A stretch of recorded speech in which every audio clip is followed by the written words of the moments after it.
Ceasefire के बाद दुनिया को लगा था कि मिडिल ईस्ट में अब बारूद की गंध कम होगी, लेकिन पर्दे के पीछे चल कुछ और ही रहा है। ईरान और अमेरिका के बीच युद्ध विराम का फायदा कौन उठा रहा है? जवाब है यमन के हूती विद्रोही।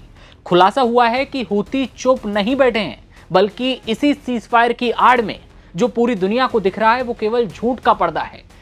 हूती विद्रोही अपनी मिसाइलों को और ज्यादा खतरनाक बनाने में जुटे हैं। दावा है कि उनकी मिसाइलों की रेंज लगातार बढ़ रही है और निशाना पहले से ज्यादा सटीक हो चुका है। ऐसे में क्या इजराइल पर एक बार फिर मिसाइलों की बारिश होने वाली है?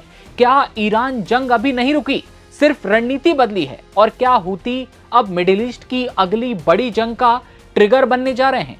सब कुछ जानेंगे। अमेरिका और ईरान के बीच तनाव अभी भड़क रहा है। इस पूरे तनाव के बीच यमन के हूती विद्रोही चुप्पी मारकर बैठे हैं, लेकिन अब यह खुलासा हुआ है कि ईरान के समर्थन वाले हूती विद्रोही बड़े हमले की तैयारी कर रहे हैं। पश्चिमी खुफिया एजेंसियों ने इसका खुलासा किया है कि हूती अपनी मिसाइलों की रेंज और सटीकता दोनों को बढ़ा रहे हैं। हूती लगातार इजराइल को यह धमकी देते रहते हैं और गाजा युद्ध के दौरान कई बार मिसाइल और ड्रोन से हमला भी किया था। इजरायली अखबार यरूशलेम पोस्ट की रिपोर्ट के मुताबिक ईरान से सैन्य तकनीक हासिल करने वाले हूती विद्रोहियों ने हाल ही में मिसाइल टेस्ट किया है ताकि उसकी ताकत को और ज्यादा बढ़ाया जा सके। इसके अलावा हूती अपनी मिसाइलों की रेंज और सटीकता को बढ़ा रहे हैं ताकि इजराइल में ज्यादा तबाही मचाई जा सके, ज्यादा से ज्यादा नुकसान पहुंचाया जा सके। इजराइल के ईरान पर हमले के बाद हूतियों ने इजराइल पर बहुत कम हमले किए। वहीं लेबनान से हिजबुल्लाह के लड़ाके लगातार इजराइल पर हमला कर रहे हैं। रिपोर्ट ये कहती हैं कि 28 मार्च से अब तक हूतियों ने केवल 6 मिसाइल इजराइल पर दागी और 5 ड्रोन भेजे, यानी कि संख्या कम हुई।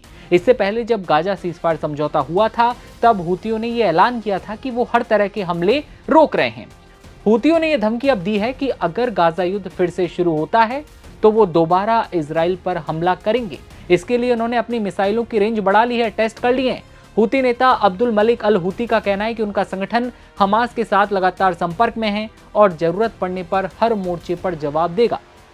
यही नहीं, हूती अब लाल सागर, अदन की खाड़ी और बाब अल मंदेब जलडमरू मध्य को लेकर भी इजराइल को खुली चेतावनी दे चुके हैं। उनका आरोप है कि इजराइल इस पूरे समुद्री क्षेत्र पर अपना प्रभाव बढ़ाना चाहता है और वो कभी ऐसा नहीं होने देंगे। उधर ईरान के विदेश मंत्री अब्बास अराक्ची ने भी हॉर्मुज को लेकर सख्त चेतावनी दी है। उन्होंने कहा कि अगर किसी ने ईरान की रणनीतिक स्थिति को चुनौती देने की कोशिश की तो पूरे क्षेत्र में तनाव एक बार फिर भड़क सकता है।